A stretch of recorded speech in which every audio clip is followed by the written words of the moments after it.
안녕하십니까? 정성산 TV입니다. 북한 부부들의 실생활에 대해 얼마나 알고 계십니까?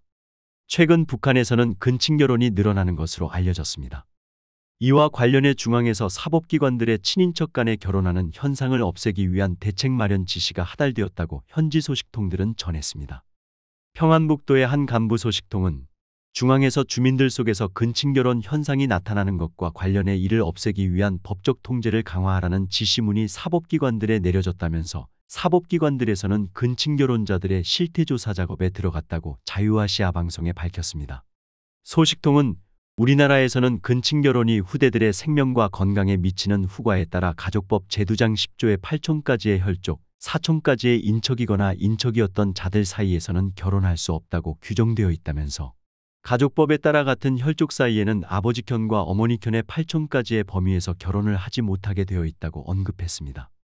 소식통은 이어서 4촌까지의 인척이거나 인척이었던 자 사이에는 남자의 경우 처제, 처형, 사촌 처제 처형까지, 여자인 경우 남편의 시형, 시동생, 사촌 시형, 사촌 시동생과 같은 사촌들까지의 인척관계에 있는 대상들과의 결혼도 금지되었다면서 이를 규제하는 이유는 근친결혼으로 인해 각종 유전자 질환과 기형아들이 나타나는 것을 막기 위해 법적으로 엄격히 통제하고 있다고 말했습니다.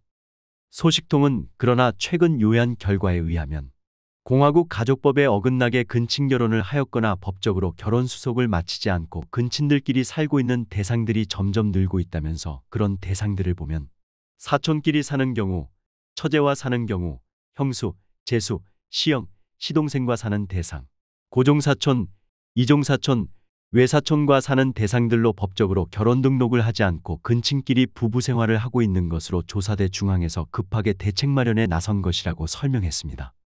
이와 관련 함경북도의 한 소식통은 같은 날 근친결혼을 대책하기 위한 중앙의 지시문에는 이 같은 근친 결혼 행위를 묵과한 사회안전기관들에 대한 내부 검열도 포함되어 있다면서 이번 검열을 통해 혈족, 인척 간에 근친결혼한 대상들의 결혼 경위와 가정사정을 심중하게 따져보고 대상들의 준비 정도와 특성에 맞게 그들이 스스로 갈라지도록 하기 위한 대책을 세우도록 지시했다고 지적했습니다. 소식통은 그러면서 사회안전기관들은 결혼등록과 관련한 절차와 제도를 강화해 결혼등록 신청 문건이 접수되면 주민대장과 동, 인민반을 통하여 정확히 요에 확인하고 결혼 신청자들이 근친인 경우 법에 따라 결혼이 무효로 된다는 것을 충분히 설명해서 이 같은 행위를 근절하기 위한 대책을 세울 것을 요구했다고 강조했습니다.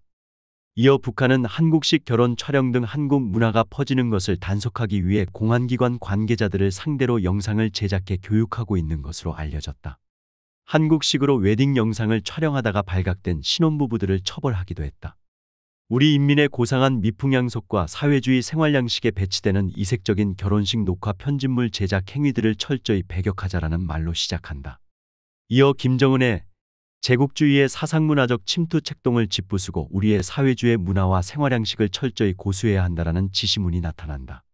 또 최근 일부 사상적으로 불건전한 청춘 남녀들과 돈벌이에 환장한 집단이 결혼식을 사회주의에 전혀 맞지 않게 변태적으로 변형하다 못해 편집물로 만들어 유포했다라며 건전한 사상의식을 흐려놓고 고상한 미풍양속을 어지럽히는 엄중한 결과를 초래했다라고 전했다. 아디다스를 입고 있는 여성에 대해선 저들의 차림새를 봐서는 도무지 공화국 국민인지 가늠하기 힘든 정도인데 이들의 짓거리를 지켜본 숱한 사람들 속에 눈이 바로 박힌 사람이 단 한 명도 없었단 말이냐라고 한탄했다. 와인을 마시는 남녀들에 대해서도 슬프게도 당해서 하지 말라는 짓만 해대고 있으니 과연 저런 인간들이 실연의 시기에 당해 은덕을 저버리지 않는다고 장담할 수 있겠느냐라고 전했다. 또 남들이 볼 테면 보라 하는 심정의 신랑 신부들에게 묻건대 당신들은 어디서 무엇을 보고 이러한 동작을 스스럼없이 흉내내고 있느냐. 혹시 남몰래 불순 선전 시청물을 본 것 아니냐라며 불법으로 유통된 한국 영상물을 언급하기도 했다. 한국식 웨딩 촬영을 하다 적발된 한 신혼부부를 예로 들며 이 부부와 같은 영상물을 제작하는 젊은이들은 썩어 빠진 자본주의 사상문화를 끌어들인 혁명의 원수이자 무자비하게 진문계 벌일 박멸 대상이라며 추격전, 수색전, 소탕전을 맹렬히 벌여 및 뿌리째까지 엄하게 다스려야 한다라고 했다. 북한에서 웨딩 영상을 찍는 풍습은 오래전부터 이어져 왔지만 본격적으로 단속이 이루어진 것은 최근이다. 도 대표는 영상 속 사람들에 대해 작년에 처벌받은 사람들이다. 작년에 처벌한 사람들을 찍어 영상으로 만들어 올해 6월에 선전 교육용으로 배포한 것이라고 말했다. 이어 북한에서 한국 문화 유입이 우려할 정도로 만연했던 것 같다. 때문에 강력한 단속이 진행되었고 그래도 안 되니까 영상을 만들어 고위층에 압력을 가하는 것이라고 분석했다.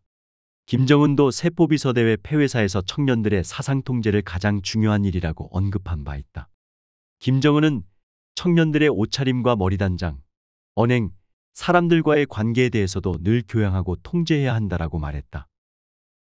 북한 당국이 젊은 세대의 질서 위반과 범죄의 사상투쟁과 공개재판 등을 통한 엄격한 통제로 임하고 있다. 공포로서 청년들의 의식을 바꾸려는 시도를 강화하고 있다. 북부 지역에 사는 여러 취재협력자에 따르면 김정은 정권은 2024년을 청년혁신을 위한 투쟁의 해로 삼겠다는 방침을 바탕으로 전국의 노동당 조직과 보안 조직의 청년에 의한 질서 위반과 비사회주의적 행위 범죄에 대해서는 용서하지 말고 엄벌하라는 지시를 내렸다고 한다.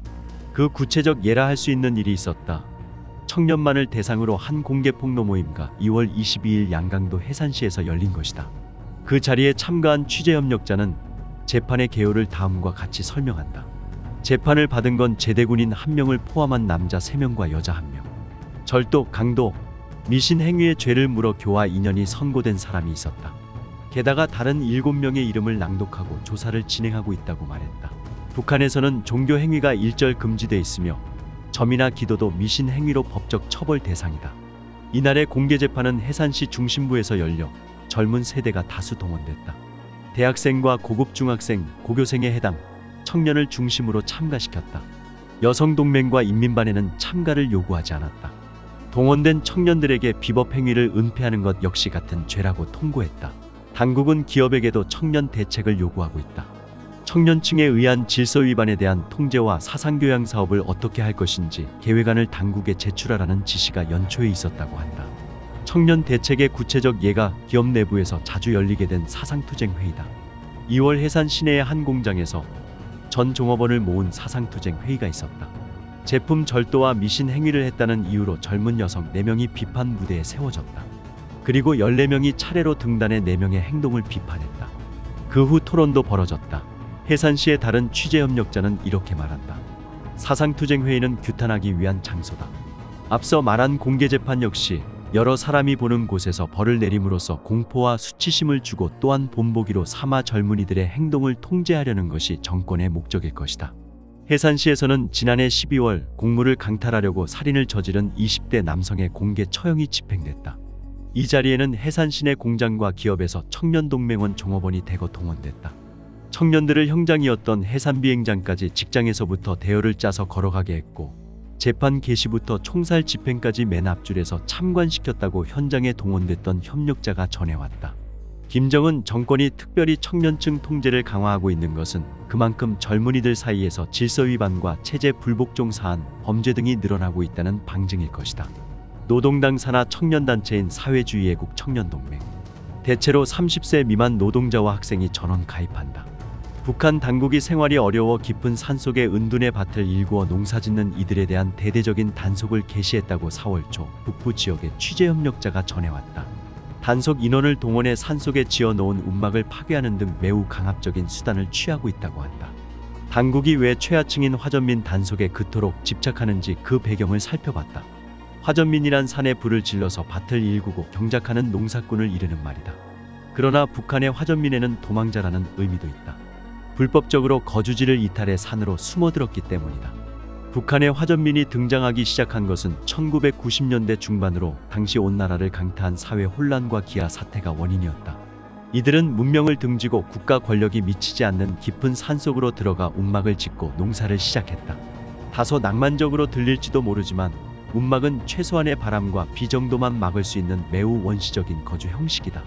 제대로 된 집도, 전기도, 수도도, 이웃도 없는 산속에서 겨우 연명하는 삶은 현대인들이 상상하기 어려울 만큼 엄혹한 것이다. 사실상 화전민은 일종의 국내 피난민인 셈이다. 처음에는 주로 산세를 잘 알고 농사일에 익숙한 시골 지역에 많았지만 최근에는 도시 출신 화전민들이 많이 생기고 있다. 지난 4월 초 북부 도시에 거주하는 협력자가 보내온 보고에 따르면 2020년 1월 코로나 팬데믹이 발생한 이후 북한이 국경을 봉쇄하고 국내 주민 통제를 강화하면서 도시 지역에서도 산으로 들어가는 사람들이 늘어난 것으로 파악된다. 우리 동네에서도 작년에 많이 산에 들어갔는데 보통 한 인민반에서 5명에서 많게는 10명 정도가 산에 있다고 들었어요. 인민반은 말단 행정조직으로 보통 20에서 30세대, 약 60명에서 80명 정도의 인원으로 구성된다. 당국은 화전민이 생긴 초기부터 단속을 해왔지만 올해 들어 이들에 대한 단속 강도가 전에 없이 강화됐다고 한다. 취재협력자에 따르면 최근에는 단속기관뿐만 아니라 인민반을 통한 동향 감시까지 하고 있다. 언제 어디로 갔는지 모르니까 인민반을 통해서 산불이나 산림 훼손을 막는다는 핑계로 산에 들어가지 말라고 통제하고 있어요. 협력자는 계속해서 산림경영소나 산림감독대에서 산불을 피우지 말라며 화전을 찾아다니면서 막까지 다 허물어버리고 쫓아낸다며 산으로 올라갔던 사람이 움막이 파괴돼서 다시 내려왔다고 전했다. 겨울에는 추워서 산에서 살기 힘드니까 내려왔다가 봄에 다시 올라가는데 노인들은 눈 감아주면서 젊은 사람들만 통제하고 있어요. 젊은 사람들이 조직 생활을 안 하는 것, 행방불명, 탈북 등 사건 사고를 막는 게 목적이에요. 이처럼 화전민의 생계까지 위협하며 주민을 통제하는 당국의 조치로 인해 주민들 사이에서 불만이 높아지는 모양새다. 산에 들어가서라도 어떻게든 살아보려는 사람들이 뭘 잘못했다고 못살게 구는지 모르겠다고 불평들을 많이 하고 있어요. 김정은 정권의 화전민 탄압 정책은 큰 맥락에서 코로나 이후 지속적으로 추진하고 있는 사회 전반에 대한 국가 통제 강화와 궤를 같이 한다. 보다 구체적으로는 그동안 국가의 관리 밖에 있던 토지와 인력에 대한 통제권을 회복하려는 것으로 분석된다. 단속과 통제가 심해지면서 봄철 파종을 눈앞에 둔 화전민들의 안타까움만 더욱 커지는 상황이다. 미국 국무부는 북한에서 자의적인 체포와 구금, 고문, 직결, 처형 등 비인도적 행위가 여전히 만연하고 있으며 유의미한 인권 상황 개선은 전혀 발견되지 않았다고 평가했다. 국무부가 22일 발간한 2023 국가별 인권 보고서는 북한은 코로나19 이후 시행했던 국경 봉쇄를 완화하기 시작했고 탈북자들의 강제 북송이 다시 시작됐다는 보도가 있다고 밝혔다. 보고서는 북한이 국경을 봉쇄한 지난 3년간 중국의 수용소에는 탈북자들이 대거 밀려 있었다면서 2022년 기준 2,000명 이상의 탈북민이 중국에 구금돼 송환을 기다리고 있었다는 엘리자베스 살몬 유엔 북한 인권 특별보고관의 증언을 인용했다. 이어 탈북했다가 중국에서 강제 북송된 여성이나 기형아 출산 가능성이 있는 인부, 감옥 등에서 간부들이나 교도관들의 강간으로 임신한 경우 영아 살해나 강제 낙태가 이뤄지고 있다며 수용소에서 수감자들이 고문과 질병, 기아의 목숨을 잃은 것으로 전해진다고 지적했다. 보고서는 심각한 인권 문제에는 임의적이고 불법이며 초법적인 살인, 강제 실종, 고문, 강압적 의료 행위, 자의적 체포 및 구금, 강제 수용시설에서의 가혹 행위 등이 포함된다며 한 해 동안 정부 또는 그 대리인이 초법적 살인을 포함해 자의적이고 불법적인 살인을 저질렀다는 수많은 보고가 있었다고 기술했다. 보고서는 북한 정권이 정치범과 탈북자들을 대상으로 비사법적 사형을 광범위하게 집행하고 있다는 점을 지적하면서 일부 보도에 따르면 소식통들은 코로나19 때 감소했던 공개 처형이 국경 재개 이후 심각히 증가했다고 주장했다고 전했다. 이어 탈북민들에 따르면 북한 정권은 학교 현장 학습으로 공개 처형을 참관하게 하는 등 민간인에게 공개 처형 참관을 강제하고 있고 북한 당국이 지난해 9월 국가 재산인 소를 도축, 판매한 혐의로 25,000명이 지켜보는 가운데 9명을 공개 처형했다는 자유아시아 방송 보도도 언급했다. 보고서는 북한에서 구타와 전기고문, 물고문, 알몸 노출, 작은 감방에서의 감금, 손목으로 매달아 놓기 등 각종 고문이 자행되고 있다고 거론했다. 정치범 수용소에는 대체로 8만에서 12만 명가량이 수감돼 있는 것으로 추산되는데 일부 비정부기구는 이들이 20만 명에 이를 것으로 보고 있다. 보고서는 북한 정부는 체제에 대한 비판을 정치 범죄로 간주한다며 김일성 혹은 김정일의 사진이 있는 신문을 깔고 앉거나 김일성의 학력이 짧다고 언급하면 정치 범죄에 해당한다고 했다. 미 국무부는 매년 각국의 인권 상황을 평가한 보고서를 발간한다. 이번 보고서는 조 바이든 행정부 들어 4번째다. 정성산TV 좋아요, 구독, 알림은 큰 힘이 됩니다. 후원해주시는 모든 분들께 가열차게 멸공.